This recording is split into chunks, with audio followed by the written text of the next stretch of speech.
Hey guys, Joe here, and thanks for checking out another video. Also, thanks for you guys' patience. I know I only did one video last week. Number one, I thought I had two saved, and I didn't. And number two is I just haven't been feeling that great, either emotionally or physically. I finally got the cast off my leg, but my foot is very soft in terms of the underside, so I'm being very careful, which has limited my ability to do things. So hopefully in the next week or so, I can get back up to speed. That would be awesome, and we will continue moving. In the meantime, though, Daniel always contacts me when something cool comes in to Liberty Arms. They're down in Harrisonburg, Virginia. Don't forget to check them out.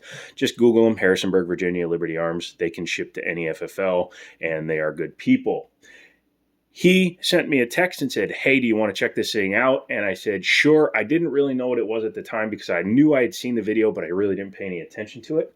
But he's like, cool, I'll bring it. And he brought it. And today we are taking a look at a upside down logo. No, I'm just kidding. The stickers are backwards from what this thing is. This is the PTR 9KT. This is a... Well, that's a lie. This does not have a 6-inch barrel on this guy, but that's okay. We're going to ignore that for right now. But this is a short pistol caliber carbine style MP5 clone, and this is her.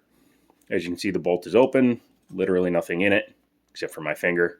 No ammo, ammo, no ammo, ammo. And this is literally a clone of an H&K or Heckler & Koch MP5K. This is the short barrel variant. It's listed as a 6-inch barrel, but I'm pretty sure I read it wasn't. But it's pretty darn close, so we'll go with it. We'll say it's a 6-inch barrel. This one came factory with the SB Tactical side folding brace. This is not a stock, it is a brace. If you were to put a stock on here, you would need to file the paperwork to make it an SBR. As you can see, this opens up. You can put your arm in there if you are physically disabled. And in my most shaky moments, I could probably use something like this.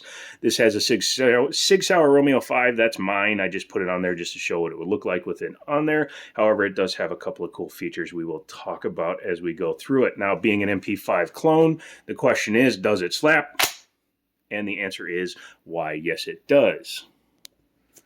I've gone ahead and removed the red dot, but before we get into that, let's take a look at the magazine this one came with. This is a polymer mag. ETS, I think, makes these, or some other, ETS.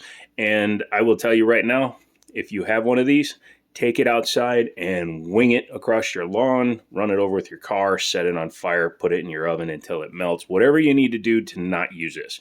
This is the weak link in any MP5 clone.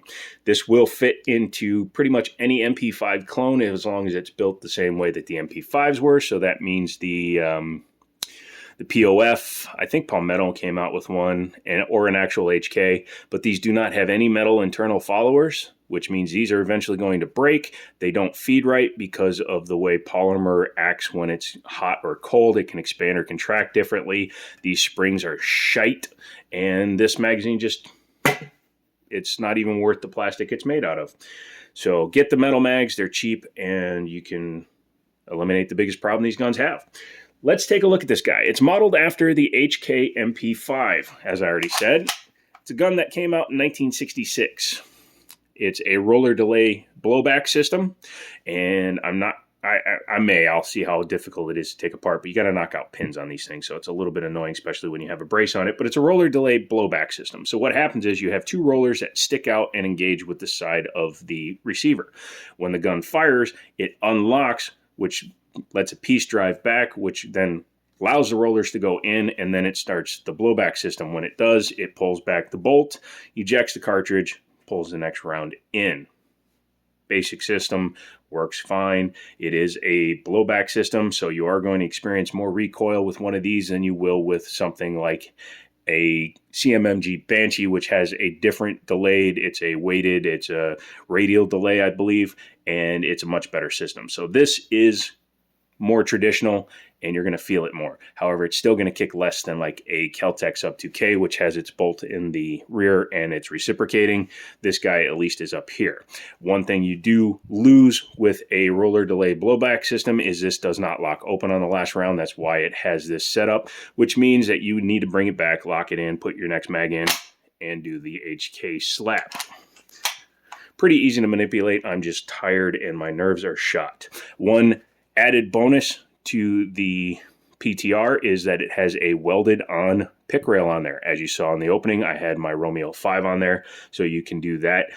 You would need a different mount, obviously, if you were going to try to do any kind of co-witnessing, although it's really not going to be very possible unless you have a pretty low, like, pistol red dot. And this is a pistol. Don't get that twisted. Even though it's an MP5, it's classified as a pistol.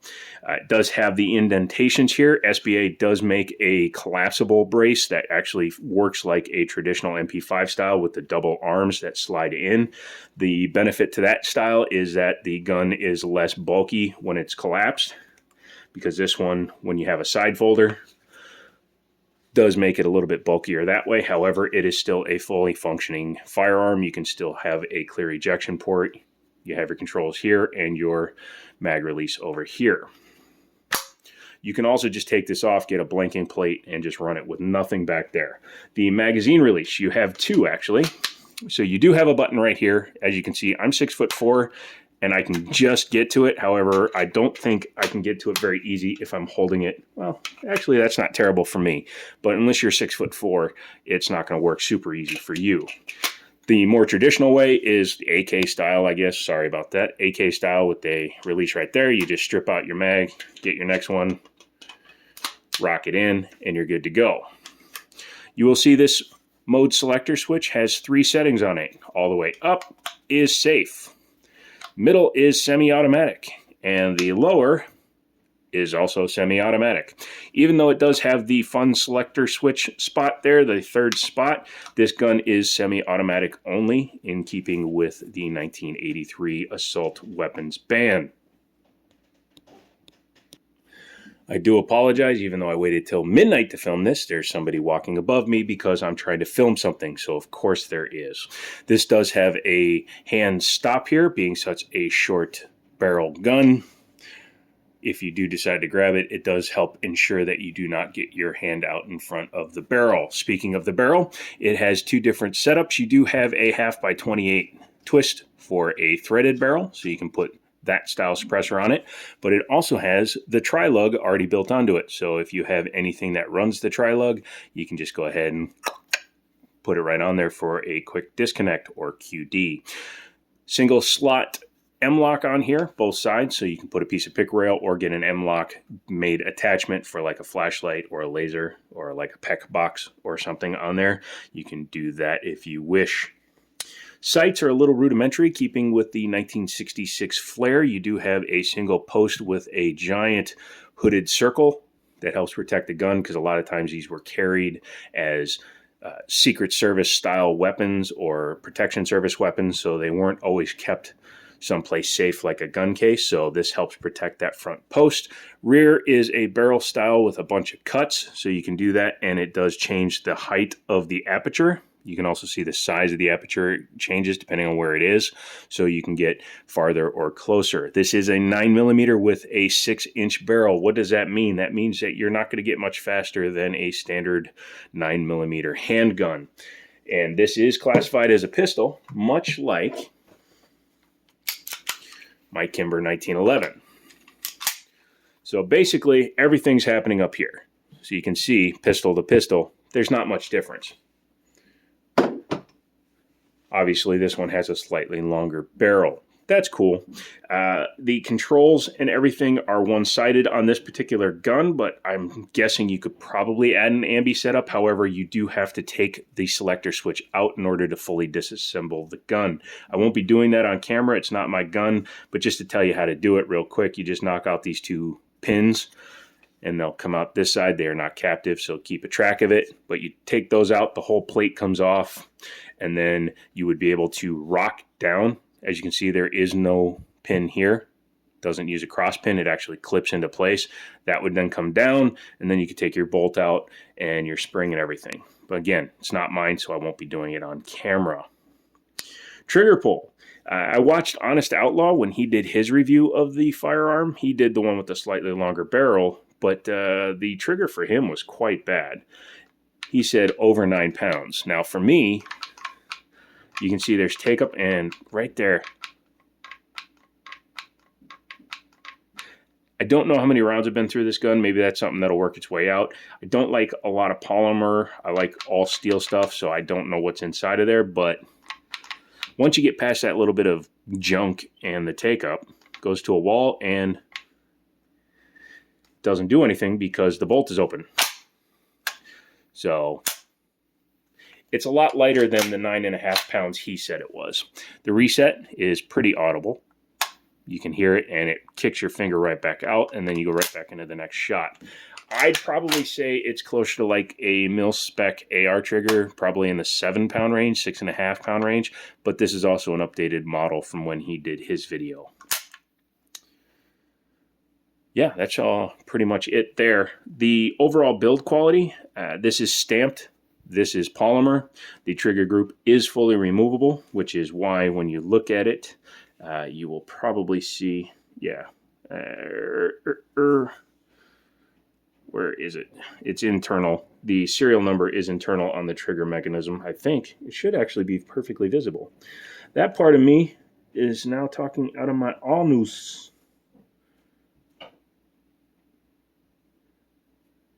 Yep, it's on the trigger group, so you actually have to take it out. That's interesting. Something you don't see very often. I'll have to dig into why that is, and I'll put that down in the comments. But let's talk about the giant freaking elephant in the room. This gun is not cheap.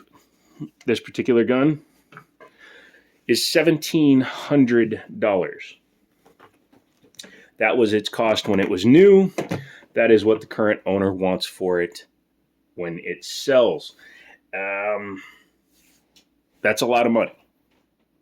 In context, a real MP5K is about $5,000, depending on who you buy it from. Scrupulous, unscrupulous, it could be $2,700 to $5K. The other guys that are in the same category are in about the same ballpark in terms of price. Would I recommend this one for $1,700? No. I would probably say at $1,500 it's worth a look. However, there are, in my opinion, some better options at $1,500, including the CMMG Banshee. There are some newer technologies available. Again, this is built off of a 1966 design, so there are guns that are in the AR platform that are much better in terms of reliability and functionality and interchangeability, because you're also limited to MP5 stuff here. However, if you have to have one, it's a good one to go with. If you have to have one to show your friends, it's a much more reasonable price than an actual HK. And if you just have to have one because you have to have one, well, contact Liberty Arms down in Harrisonburg, Virginia. Tell them I sent you, and they will hook you up. And again, they can ship it to any FFL that you choose. So that's it. I'm out of here. If you own one of these and you have these crappy mags, let me know down in the comments. If you like everything else about it, don't forget to give me a thumbs up, subscribe, leave a comment, all that good stuff. Let me know what you think about someone walking above my head in midnight when I'm trying to film, and come back for the next one. And as always, I'll talk to you later.